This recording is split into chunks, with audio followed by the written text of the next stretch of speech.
Muito bom dia, irmãos. Graça e paz a todos da parte do Senhor Jesus, viu? Depois da gente estudar todos os elementos da armadura de Deus, o apóstolo Paulo encerra essa parte do texto, das suas recomendações, falando de oração. Efésios 6, 10 a 20, eu queria convidar os irmãos para abrir novamente nesse texto.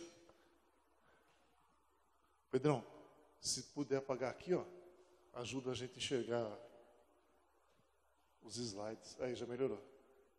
Efésios 6, de 10 a 20. Esse texto nós lemos durante todo o mês, só que hoje nós vamos ler até o verso 20. Novamente falando da armadura de Deus. Olha lá o que diz o texto. Quanto ao mais, sede fortalecidos no Senhor e na força do seu poder. Revesti-vos de toda a armadura de Deus, para poderes ficar firmes contra as ciladas do diabo. Porque a nossa luta não é contra o sangue e a carne, e sim contra os principados e potestades, contra os dominadores deste mundo tenebroso, contra as forças espirituais do mal nas regiões celestes. Portanto, tomai a armadura de Deus, para que possais resistir no dia mau. E, depois de terdes vencido tudo, permanecer inabaláveis. Estais, pois, firmes, cingi-vos com a verdade, e vestindo-vos com a couraça da justiça, calçai os pés com a preparação do evangelho da paz, embraçando sempre o escudo da fé, com o qual podeis apagar todos os dardos inflamados do maligno. Tomai também o capacete da salvação e a espada do Espírito, que é a palavra de Deus.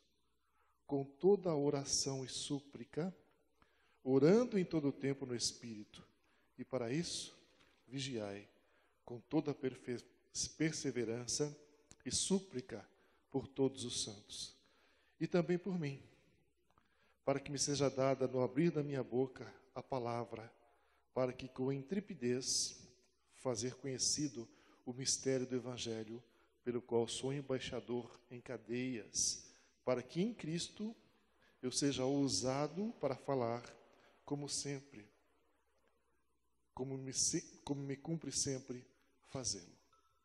Tá bom, irmãos? Depois de Paulo listar todos os itens da armadura, agora ele faz um apelo urgente, pela oração por todos os santos. E é sobre isso que nós vamos nos debruçar hoje, sobre oração, sobre o poder da oração. O apóstolo Paulo fala aqui claramente que todos nós vamos passar por um dia que ele chama de o dia mau, ou seja, um dia de extrema dificuldade. E ai de nós, se não estivermos preparados para passar por esse dia. É um dia inevitável. E quando a gente fala de oração, a oração, queridos, está para o crente assim como o ar está para o ser humano. A gente precisa da oração, como o ser humano precisa do ar para respirar. E quando a gente fala de oração, embora seja uma coisa muito cotidiana para a gente que é crente, quer dizer, é algo assim tão comum para a gente que é crente, mas a oração também é cercada de tantos mistérios. Se a gente começar a se aprofundar um pouco em cima do estudo da oração,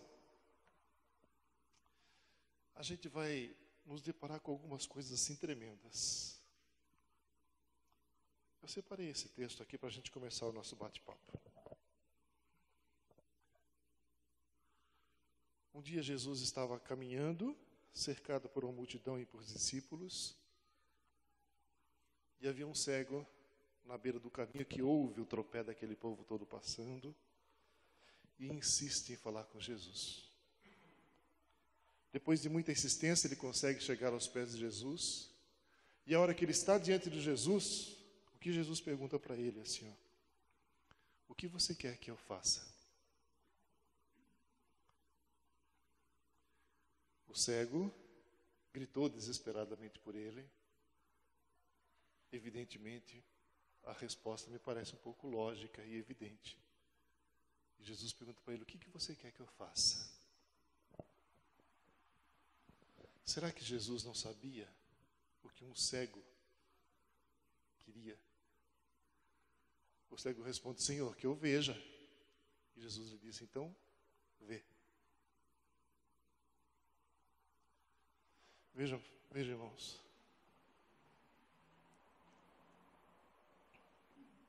Por que a gente ora se o Senhor sabe de todas as coisas? Por que a gente ora se o Senhor está no controle de todas as coisas? Se Ele sabe o que eu já vou dizer na minha oração. A palavra diz que todos os cabelos da minha cabeça estão contados. A palavra diz que não cai uma folha de uma árvore sem o consentimento de Deus. E ainda assim o Senhor quer que eu ore, se Ele já conhece todas as coisas. Vou falar uma coisa? Vou afirmar que até Jesus orou, né? Ele fala também: pedi e dar-se-vos-á. Quer dizer, se você não me pedir nada, como é que eu vou? Mesmo que eu saiba que alguém quer alguma coisa, mas eu vou ficar quieta, né? Porque não me pediu nada. Então, Jesus quer que a gente peça, pedir e dar-se-vos-á. Buscai, então, como o irmão falou, Jesus orou. Né? Então, isso é muito importante. A oração. Mas olha o mistério que há por trás de tudo isso, né? Se os propósitos de Deus já estão definidos, Deus é um Deus soberano que já sabe todas as coisas, que já traçou um projeto para cada um de nós, e esse projeto vai se concretizar. A vontade de Deus vai se concretizar. Quer dizer, falando de soberania de Deus, por que a gente ora? Se todas as coisas já estão pré-definidas. Quem levanta a mão? Eu creio que Deus quer conversar com a gente. E a conversa é uma coisa, é um diálogo. Então Ele quer que a gente abra o coração, converse com Ele. Faça um diálogo. Não é só Ele falando, é nós falando com Ele. É isso mesmo, Pércio. Então veja, a primeira coisa que a gente tem que constatar, que quando a gente vai orar, a gente não está informando nada para Deus. Fala: Senhor, minha vida está um caos. Ele sabe. Ele sabe. Quando a gente vai orar, a gente não está assim, bajulando Deus. A oração da gente é uma conversa com Deus. Deus faz muita questão de manter um relacionamento com a gente. Um relacionamento que foi quebrado lá no Éden, quando Deus caminhava com Adão e Eva pelo paraíso, e o pecado interrompeu esse relacionamento. Então vejam, parece muito simples, vamos conversar com Deus, pedir que Ele vai intervir a nosso favor, mas as coisas já estão todas determinadas. E por que a gente ora então? E essa foi uma questão que me acompanhou durante esse tempo de estudos, irmãos. Por que tem orações que Ele responde e outras não responde, e assim a gente vai levando a vida? E eu joguei lá no Google assim: por que a gente ora se Deus sabe todas as coisas? E li um monte de matéria a respeito, de pessoas conceituadas a respeito disso.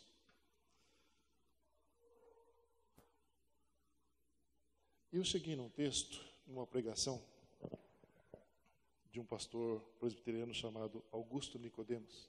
Alguém conhece? Já ouviu falar? Augusto Nicodemos. É conceituado, dá para respeitar o que ele fala. E o Nicodemos, eu ouvi uma pregação inteira dele a respeito disso. Por que a gente ora se Deus sabe todas as coisas? E ele me remeteu a esse texto aqui, ó. Malaquias 3:1, você vai ler, mas não vai enxergar nada não vai chegar nenhum link sobre o que nós estamos falando, mas diz assim o texto: vejam, eu enviarei o meu mensageiro, que preparará o caminho diante de mim. E então, de repente, o Senhor que vocês buscam virá para o seu templo. O mensageiro da aliança, aquele que vocês desejam, virá, diz o Senhor dos Exércitos. Vejam. E aí o Nicodemos diz o seguinte, vejam, Malaquias, lá no Velho Testamento, estava profetizando a vinda de João, que seria o precursor de Jesus, aquele que anunciaria Jesus. Agora veja uma coisa curiosa. Os pais de João, quem eram? Nós comentamos a semana passada aqui. Isabel e Zacarias. Isabel e Zacarias eram um casal que não tinham filhos. Isabel e Zacarias eram um casal que não tinham filhos e oraram a vida inteira para ter um filho. Oraram a vida inteira para ter um filho. E no final da vida, já idosos, a Bíblia diz que Zacarias estava no templo, ele era sacerdote, estava acendendo incensos no templo. O anjo Gabriel chega para ele e fala: Zacarias, você vai ser pai, sua mulher vai ficar grávida de um menino. Zacarias não acredita. Olha que coisa curiosa, né? Orou a vida inteira para ter um filho. A hora que o Senhor anuncia que ele vai ser abençoado com o filho, diz: eu não acredito. Mas foi isso que aconteceu. E a Bíblia diz que pelo fato de ele não acreditar, ele ficou mudo até o nascimento de João. Olha como é que são os propósitos de Deus. João já havia sido anunciado pelo profeta lá na antiguidade. E um casal ora a vida inteira para ter um filho, e não era um filho qualquer que Deus tinha reservado para eles. Era o filho. Era João. Então vejam. Já estava no propósito de Deus a vinda de João. E aquele casal orava por um filho, sem saber que aquele filho seria o filho da promessa que Malaquias havia anunciado lá no passado. Então, nesse ponto, milagrosamente, a nossa oração se encontra com o projeto de Deus para a vida da gente. Olha que coisa curiosa. Estava tudo pré-determinado na história, mas a oração de Isabel e de Zacarias encaixou-se com a vontade de Deus. É mais ou menos assim, queridos. Ó. Deus deseja, por exemplo, que a gente... Eu tenho um caso... Eu tenho certeza que se a gente começar a conversar sobre milagres aqui, a partir da oração, muita gente terá um testemunho para dar a respeito disso. Muita gente.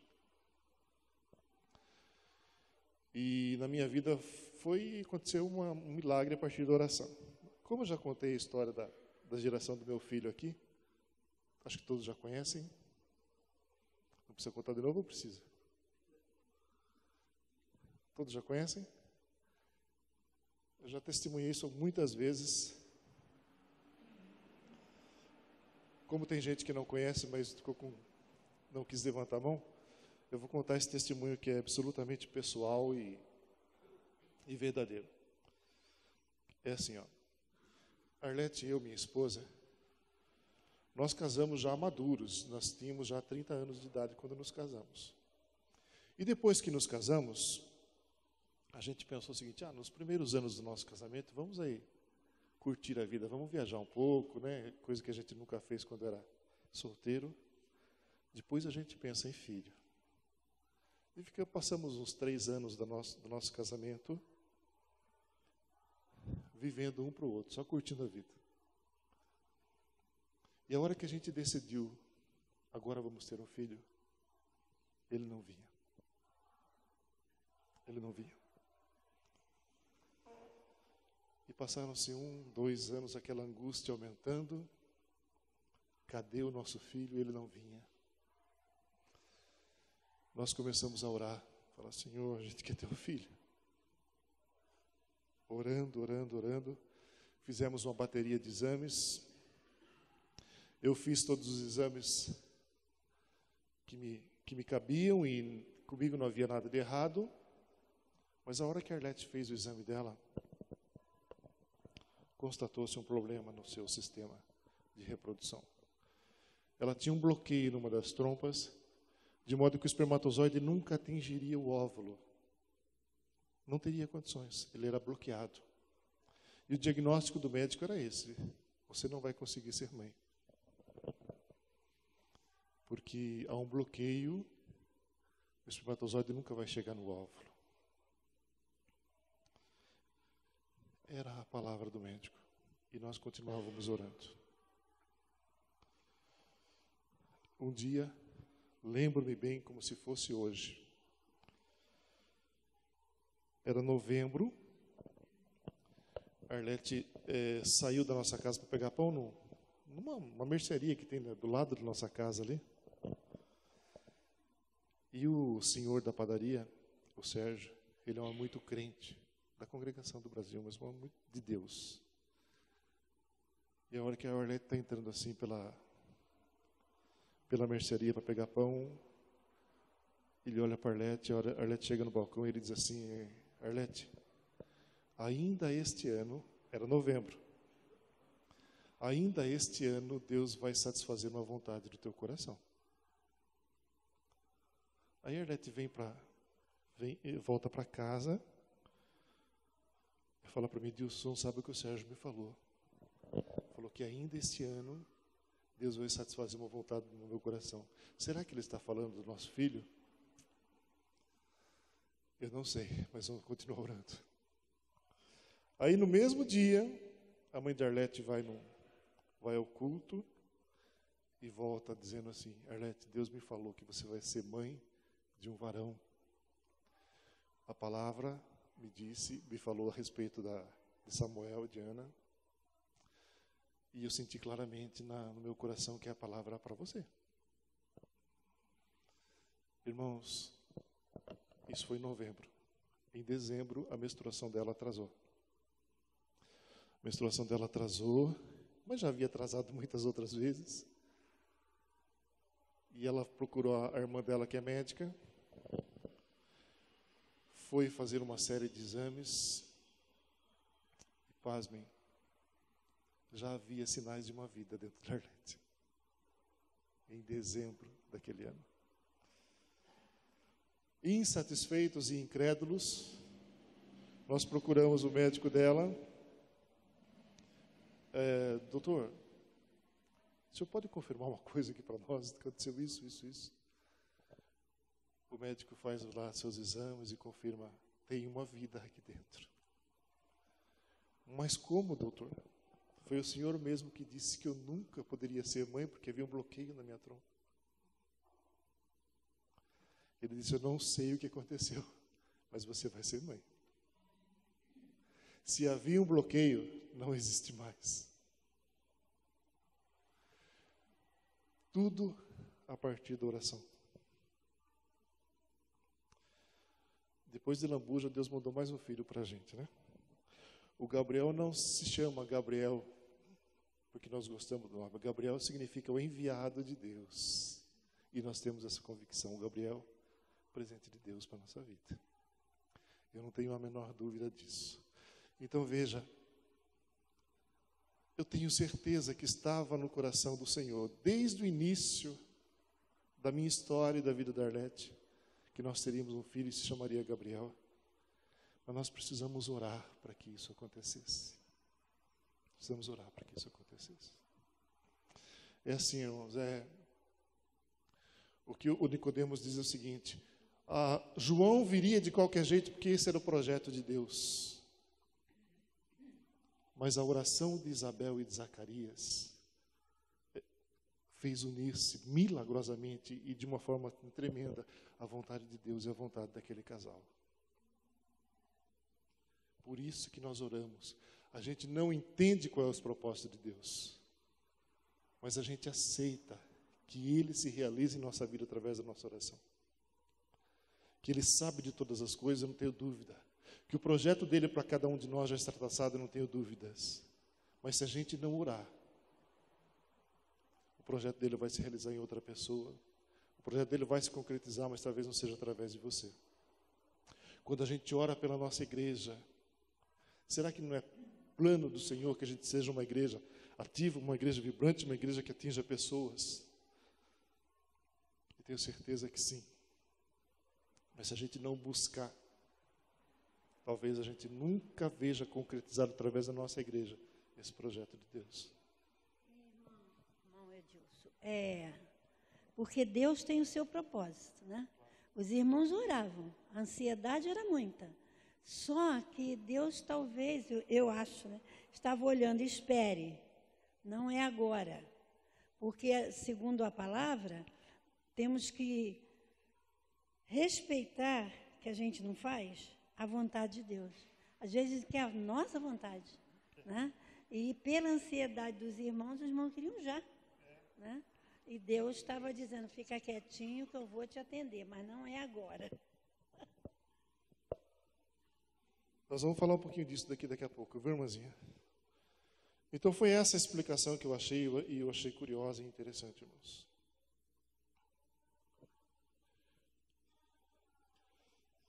E eu trouxe esse texto aqui também.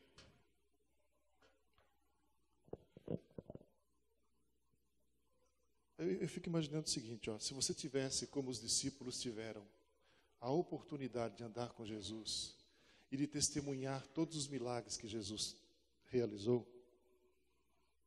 se você tivesse a oportunidade de perguntar para o Senhor, Senhor, me ensina uma coisa que o Senhor faz, o que vocês pediriam para Ele?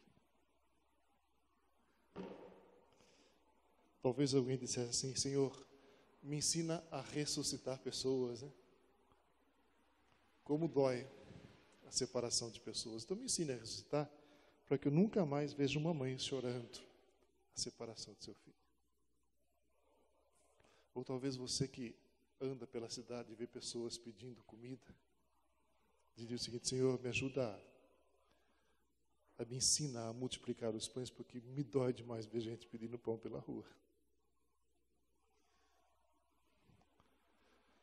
Mas os discípulos pediram assim, Senhor, ensina-nos a orar.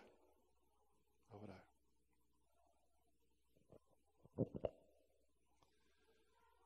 Diante de todos os milagres que Jesus fazia, os discípulos escolheram aprender a orar. E aí Jesus ensina a oração dominical, que muitos conhecem como a oração do Pai Nosso.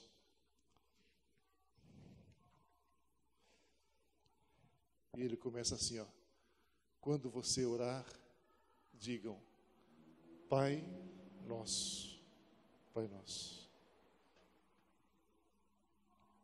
Irmãos, e quando ele diz, Pai Nosso, o Pai é nosso quando nós estamos aqui, orando em público. Mas a orientação de Jesus é assim, quando você orar, entra no teu quarto, fecha a tua porta e ora ao teu Pai em segredo. E teu Pai, que te vê no lugar oculto, recompensar-te-á. É assim, Aqui, quando a gente ora em público, o Pai é nosso. Mas quando você ora no teu quarto sozinho, o Pai é teu, o Pai é meu.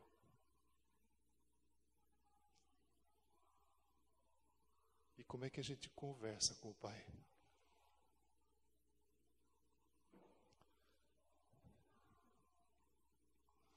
Eu não sei qual é o grau de liberdade que você teve com seu pai, que os seus filhos têm com você, mas com o Pai, a gente não tem muita formalidade. A gente trata o Pai como aquela pessoa que quer ver o nosso bem, que cuida da gente de forma especial como o nosso protetor. Então, quando a gente está diante do nosso Pai, quando está orando no quarto sozinho com Ele, conversando com Ele, é assim, é Pai. A gente não precisa procurar palavras rebuscadas para conversar com Deus. Não precisa tratá-lo de o Senhor do universo, Deus Criador de todas as coisas. É Pai.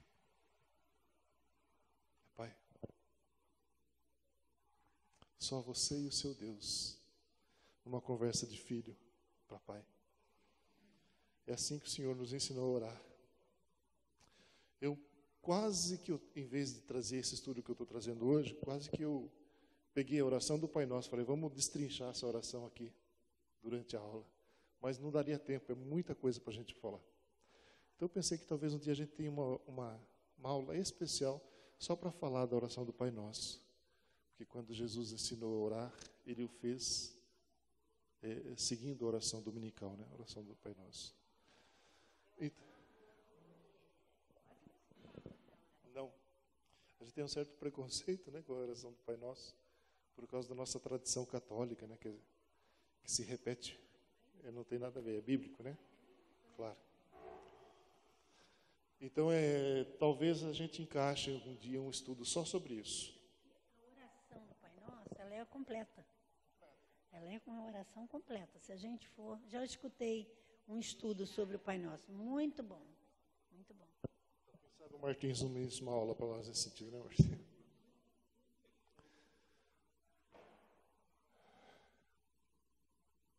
Olha só, irmãos. O texto está lá em Mateus 18:30. Eu lhes asseguro que, a não ser que vocês se convertam e se tornem como crianças, jamais entrarão no reino de Deus. Só para completar o comentário do versículo anterior. Ó. Quando a gente pensa que, já aconteceu comigo, não sei se com você, quando eu li esse texto, eu pensava assim, que talvez Deus queira de mim que eu me torne uma criança pura, como uma criança. Criança não tem maldade. Crianças não são ambiciosas. Mas, sobretudo, irmãos, a criança, ela é totalmente dependente do seu pai. Totalmente dependente. A criança, se ela cai, dependendo da idade dela, seu pai não vai lá e não a levanta, ela não consegue se levantar sozinha. Dependendo da idade, ela não consegue se alimentar sozinha. E o que o Senhor quer nos dizer nesse texto é assim, ó, vocês precisam viver na dependência do seu pai. Como uma criança depende do seu pai, a gente precisa também depender do nosso Senhor, orar e buscar o Senhor e dizer, Senhor, eu não tenho condições de viver sozinho. Eu não tenho condições. Eu sou totalmente dependente do Senhor. Como uma criança, eu preciso da ação do Senhor. E é assim, irmãos.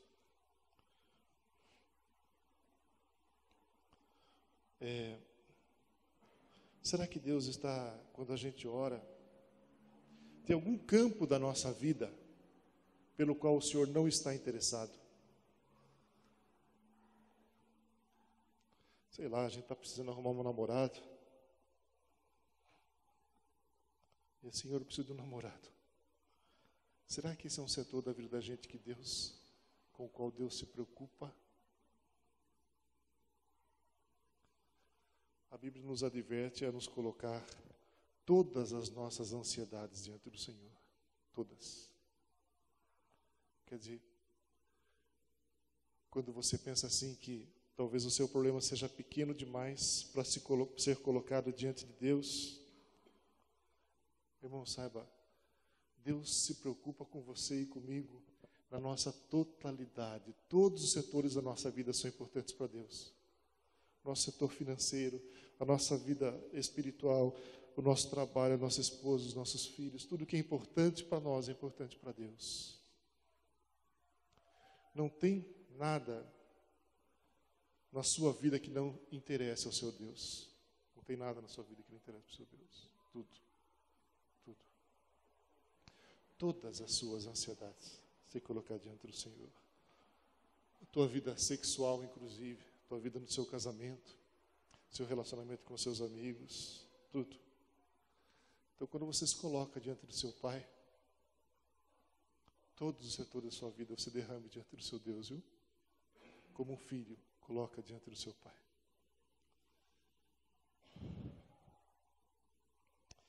Vamos ler mais esse texto aí. O Senhor é muito paciente, mas o seu poder é imenso. O Senhor não deixará impune o culpado. O seu caminho está no vendaval e na tempestade, e as nuvens são o pó dos teus pés. Eu coloquei 2 versículos aí, só para falar da grandiosidade de Deus, este e o próximo. Ó. Quem mediu as águas com a concha da mão? Olha o que o Senhor faz.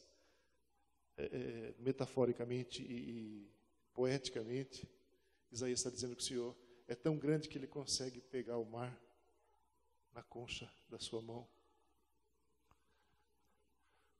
Com o palmo, Ele mede os limites do céu. Olha que coisa tremenda. Calcula o peso da terra. Então é assim, irmãos, ó, eu tenho o hábito de quando eu vou orar, eu sempre começo exaltando o nome de Deus, dizendo: Senhor, Tu és grande, Tu és tremendo, Tu és um Deus que está no controle de todas as coisas. Porque tudo mais que eu vá dizer na sequência, cabe dentro do poder de Deus e da grandiosidade de Deus. Quando a gente ora para o Senhor, a gente precisa ter a dimensão de com quem a gente está falando. Com quem a gente está falando. O nosso Deus é um Deus grandioso. Um Deus tremendo. Um Deus capaz de resolver aquilo que o médico não conseguiu resolver. Aquilo que a ciência não conseguiu resolver. Então, quando você orar, tenha a noção exata de com quem você está falando. Com quem você está conversando. Não é com qualquer pessoa. É com o Deus, Criador de todas as coisas. Sim, irmãos. Vocês estão me olhando com um olhar de perplexidade. Está tudo certo aí?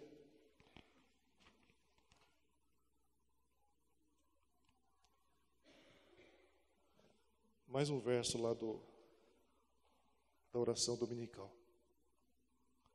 Eu destaquei ali aquela frase: seja feita a tua vontade. Ai, ai, ai, não. Quando a gente diz assim: Senhor, cumpra-se a sua vontade na minha vida. Às vezes, permitir que Deus cumpra a vontade dele na nossa vida é um caminho complicado.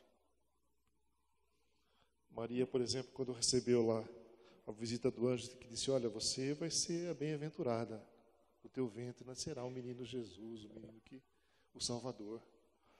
Ela disse simplesmente: cumpra-se a sua vontade, realize-se em mim a vontade de Deus. Mas ela sabia que a partir dali as coisas não seriam fáceis para ela. O que é mais importante para nós, afinal? Seguir pelo caminho fácil ou pedir que a vontade de Deus se cumpra na nossa vida? É assim, irmãos, todos nós temos projetos, todos nós temos planos, a gente tem sonhos, mas o que a gente tem que estar sempre perguntando é: Senhor, os meus sonhos, os meus projetos, é essa a vontade do Senhor para a minha vida?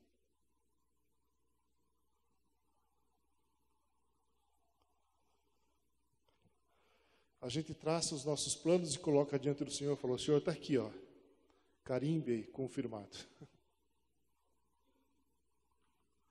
Quem daqui, antes de iniciar um projeto, começa a orar, fala para o Senhor: é isso que o Senhor quer para a minha vida?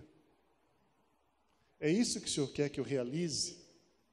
Está dentro dos teus propósitos o que está no meu coração, na minha mente? Pois lá na frente a gente quebra a cara e nunca sabe por quê. Né? Não permite, a gente quer fazer as coisas do nosso jeito. E não permite que a vontade de Deus seja feita. O Senhor Jesus, quando estava no Getsemane, naquela oração angustiada, ele disse: Senhor, se for possível, livra de mim esse cálice, que eu sei que as coisas não vão ser fáceis a partir de agora. Mas aí ele completa a oração: seja feita a tua vontade. Não importa se eu vou sofrer ou não, mas que cumpra-se a sua vontade.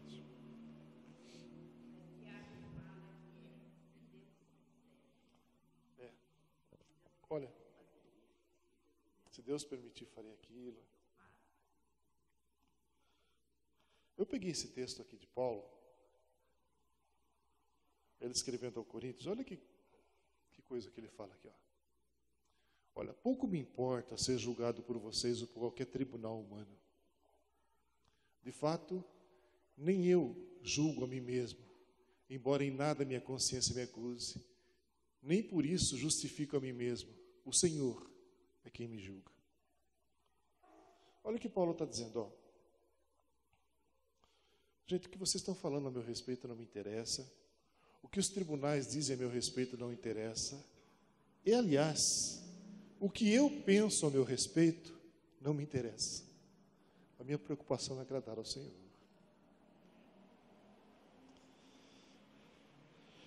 E nessa frase de Paulo, está subentendido o seguinte, irmãos. A gente erra nas nossas avaliações. É assim, ó. Às vezes os teus planos para a tua vida não são os melhores para você. A gente não tem condições de avaliar o que é melhor para nós. A gente faz as coisas, às vezes, acreditando que está fazendo tudo certinho. Tudo certinho. E está fazendo tudo erradinho. A gente olha para a sociedade e olha que as pessoas ficam impressionadas com a gente que tem um cargo importante, que tem um emprego importante, que ganha bem, que é bem sucedido na vida. O que interessa a avaliação das pessoas? É isso que Paulo está dizendo. Será que a gente se impressiona tanto assim, dá tanto valor para o que as pessoas acham de nós e dá pouca importância para o que o Eterno pensa de nós? Então, quando a gente orar, irmãos, a gente não deve orar pedindo para que Deus nos conceda a vitória do ponto de vista das pessoas e da sociedade. E nem do nosso ponto de vista. Porque ser vitorioso para Deus é muito diferente de ser vitorioso do ponto de vista da sociedade contemporânea. E aí vem o texto que a irmã mencionou. Pedis e não recebeis, porque pedis mal, com o fim de satisfazer as suas próprias paixões. Entende aquele negócio de avaliação que nós acabamos de falar? Quem é que você quer agradar quando você pede alguma coisa? O seu Deus ou a você mesmo? Complicado, não, irmãos? Complicado. Quando Zacarias e Isabel oravam, pedindo um filho, cumpriu-se a vontade de Deus através deles. Mas foi a vontade de Deus, alinhada com a vontade deles. Então toma cuidado com as avaliações que a gente faz, né? Porque às vezes a gente está pedindo só para satisfazer o nosso ego. Quando a gente diz assim que tudo contribui para o bem daqueles que amam a Deus, quando a Bíblia diz isso, às vezes a gente raciocina isso de forma tão equivocada, né? Porque a gente pensa que talvez, bom, não consegui aqui, mas ali na frente eu vou conseguir. A gente está sempre pensando com a visão limitada daqueles que enxergam a vida até a morte. A gente nunca pensa na vida pós-morte, na vida que nós estamos construindo para a eternidade. Para a eternidade.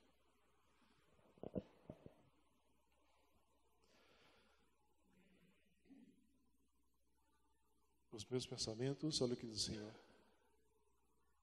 não são os vossos pensamentos, e os meus caminhos não são os seus caminhos.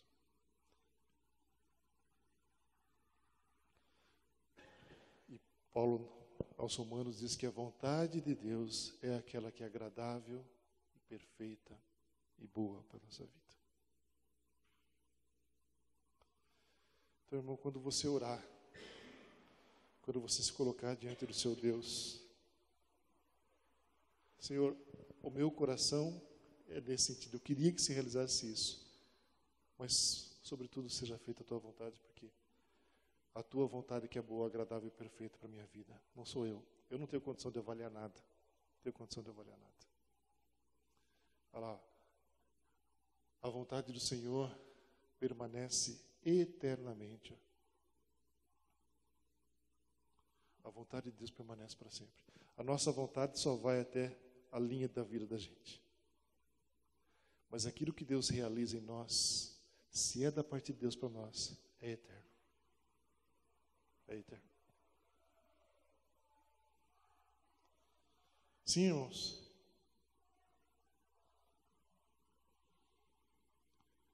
Por isso lhes digo, peçam e lhes será dado. Busquem e encontrarão.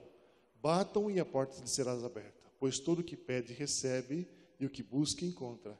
Aquele que bate, a porta será aberta. Promessa de Deus para a tua vida, se a tua vida estiver debaixo da vontade de Deus.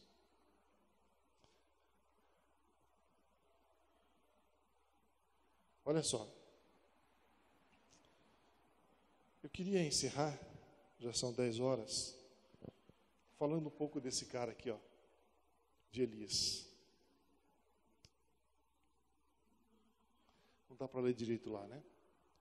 Mas Elias, ele era morador ali de Gileade, está lá em 1 Reis. Olha a vida que esse rapaz teve.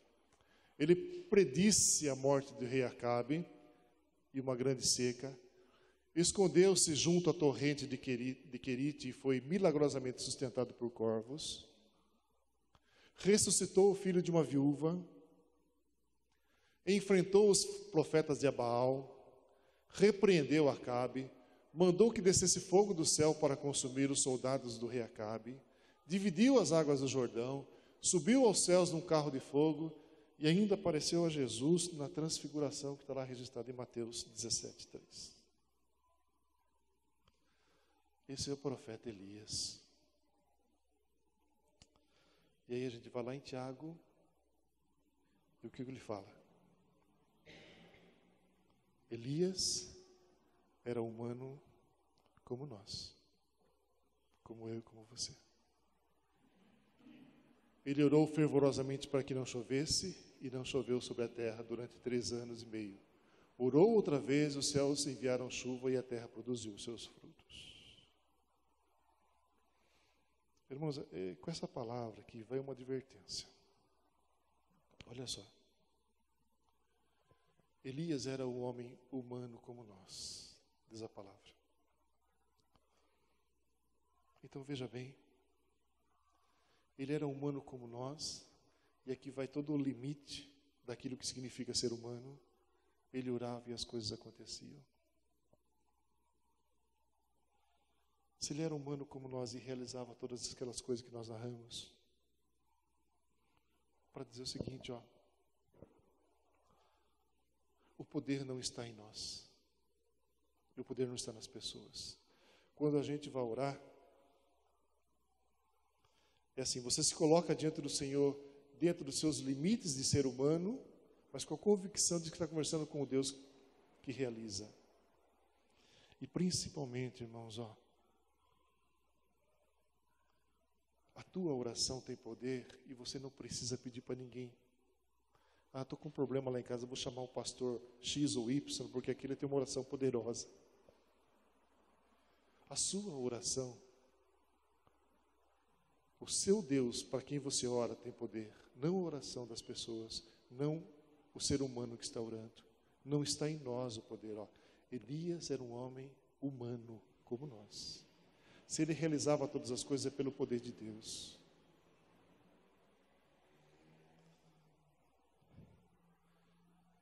Então a gente tem essa fraqueza, né? Falar, sou um homem pecador, não consigo realizar nada, vou pedir para alguém espiritual fazer uma oração pela minha casa que vai dar resultado. A oração daquele cara é poderosa. Toma cuidado com isso, irmãos. Cuidado com isso.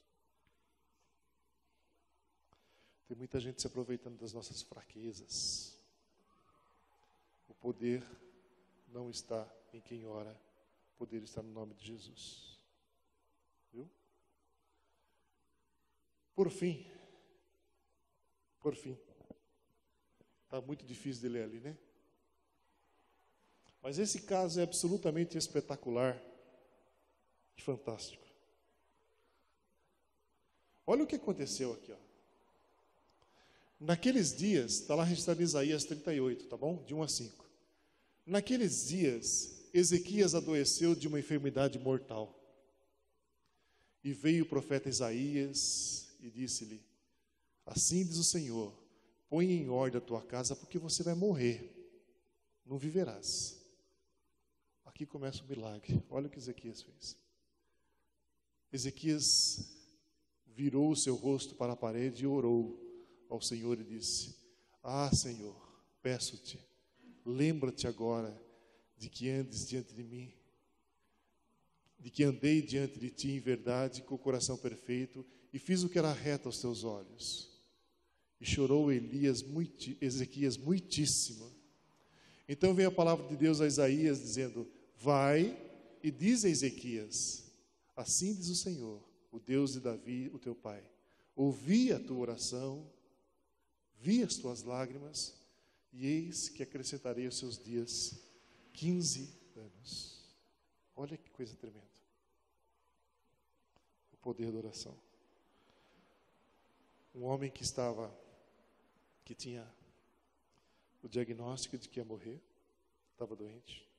Põe em dia a tua casa, cuida da tua situação, porque você vai embora. Ele abre o coração diante do seu Deus, e Deus concede a ele mais 15 anos de vida. Irmãos, a palavra final é sempre a do Eterno. Viu? É assim, ó. Contei para vocês o meu testemunho. Eu sei que tem muita gente que já testemunhou muitos milagres na sua vida. Eu sei. Não se conforme quando as pessoas dizem para vocês: não vai dar certo, não adianta tentar, a crise está feia. Se a sua mulher não pode ter filhos, é fatal, não vai ter filhos. Você não tem condição de arrumar uma namorada, enfim. Não se conforme com o que as pessoas falam a seu respeito. A palavra final em relação a tudo é de Deus, viu? Busque ao seu Deus, busque o milagre que você está procurando, porque o nosso Deus é o Deus do impossível. Quarta-feira nós tivemos aqui na reunião de oração, no culto de quarta-feira,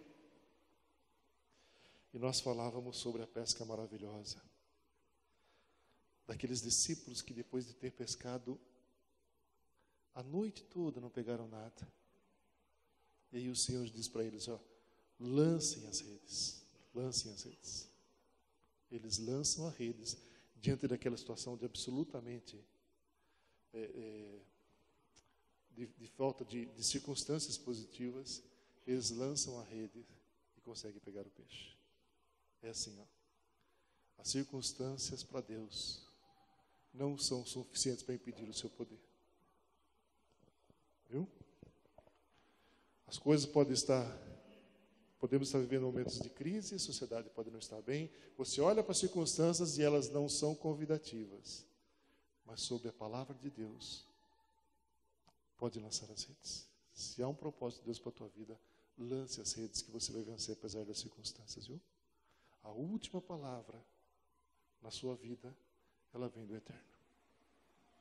Não se conforme com o diagnóstico errado de médico. Busque do seu Deus e não aceite conselhos pessimistas na sua vida. Ore buscando o retorno de Deus para a tua vida. Tá bom, irmãos? Alguém que falou alguma coisa? Nós vamos encerrar porque estamos em cima da hora. Talvez está dentro, mas também fora. Nós, como crentes, como servos de Deus, Nós temos que crer nisso aí. Porque, às vezes, vou mudar um pouquinho de assunto. Vamos pensar no Brasil e no mundo, porque está tudo errado, né? Mas, se nós crermos na palavra que Deus pode mudar, apenas tem um segredo: orar. Orar pela minha nação, pelos governantes, porque eu estava lendo essa semana, estou em Tiago agora, orai pelos vossos administradores, né? Lá diz outras palavras. E às vezes a gente tem aquela incredulidade de dizer assim, vai tudo mesmo? Então eles estão tudo... Não. Se nós orarmos, nós vamos ver, porque feliz é a nação cujo Deus é o Senhor. É difícil? É. É fácil orar? Não é. Eu levanto de manhã, Senhor, muito obrigada, abençoe esse dia. Mas apóstolo Paulo diz lá, orai sem cessar. Isso é fácil? Não, não é não. Tem dia que a gente levanta, hoje eu não orei de manhã. Ai, meu pai, não é assim às vezes, ser humano? Então, se nós, que somos o sal da terra e luz do mundo, como diz a Bíblia, acreditarmos que Deus pode mudar, Ele vai mudar. Porque nós já estamos vendo alguma coisa muito pequena. Jamais pensaríamos que um governador, um presidente sairia do cargo, porque para nós ele é fiel, né? Isso. E nós estamos vendo. Mas Deus tem colocado alguém que é dele para trabalhar. Todos os irmãos sabem aqui que Sérgio Moro é da Batista, lá acho que é Curitiba, não sei o estado. Ele é crente. Então, esse homem, nós temos que sustentar em oração. Porque o diabo trabalha 24 horas. Só isso que eu quero dizer para meus irmãos. Assim, irmãos, já que a irmãzinha citou a situação do país, eu creio sinceramente que tudo o que está acontecendo tem o mover de Deus, né? A gente convivia com tudo. Nunca esqueço da palestra do Martins, que ele falou que essas coisas acontecem desde 1960 e tantos. E se está acontecendo isso no país é porque há o mover de Deus. Então, sem olhar com pessimismo para o país, mas as coisas vão melhorar a partir de agora. Queridos, vamos orar, vamos pedir para que Deus nos ensine. Senhor, em nome de Jesus, muito obrigado por esse tempo que nós conversamos acerca da Tua Palavra. E nós queríamos clamar, ó Deus, para que a Sua vontade se realize na nossa vida, Senhor. Queria que o Senhor nos ensinasse a orar, porque nem isso a gente sabe fazer. Tenha misericórdia de nós, porque nós não entendemos os Teus propósitos, a gente não sabe de nada. Mas nós queríamos te dizer, ó Pai, que confiamos no Teu propósito para nossas vidas. Nos ajude a caminhar debaixo da Tua graça, do Teu amor, da Tua misericórdia. E nos ajude a confiar no Senhor e desprezar os nossos próprios interesses, ó Pai. Por favor, em nome de Jesus.